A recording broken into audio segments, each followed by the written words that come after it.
बेटी के पैदा होते ही पिता ने बेटी को पटक के मार दिया। क्या पिता को बेटियों से नफरत है? क्या पिता को सिर्फ बेटे ही चाहिए थे? क्या बेटियों का पैदा होना गुनाह है? अगर नहीं तो आप बताइए कि ऐसे पिता के साथ पुलिस को क्या करना चाहिए। एक तरफ बेटियां देश के नाम को पूरे विश्व में रोशन करने का काम करती हैं, तो दूसरी तरफ कुछ ऐसे हैवान भी हैं जिन्हें बेटियां भाती ही नहीं हैं।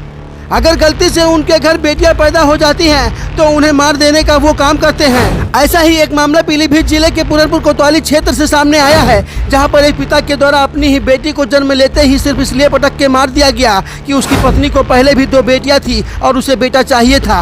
पत्नी के द्वारा अपने पति पर आरोप लगाते हुए बताया गया कि हमारे पति को बेटा चाहिए था, लेकिन मुझे बेटा नहीं हुआ। जब बेटी हुई तो हमारा पति हमें अस्पताल में अकेला छोड़ के भाग गया। जब डॉक्टरों के द्वारा हमारे पति को बुलाया गया तो आते ही बेटी को पति के द्वारा पटक के मार दिया गया। हालांकि बेटी की मौत के बाद मां के द्वारा अपने पति के खिलाफ पुलिस को प्रार्थना पत्र देकर कार्रवाई की मांग की गई है, जिस पे पुलिस के द्वारा कार्रवाई शुरू कर दी गई है। लेकिन सवाल फिर वही कि जहां एक तरफ बेटियां भारत देश का नाम पूरे विश्व में रोशन करती हैं, तो दूसरी तरफ उसी बेटी के पैदा होने पर उसको मार दिया जाता है। ब्यूरो रिपोर्ट, अभिषेक सोनी, न्यूज एडिट, उत्तर प्रदेश।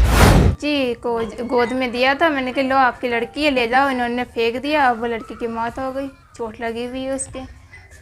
वो कह रहे हैं दूसरी शादी करेंगे लड़के के चक्कर में, लड़की नहीं रखेंगे, लड़के को रखेंगे। किसने फेंका बच्ची को? उसके बाप ने, फरहान ने।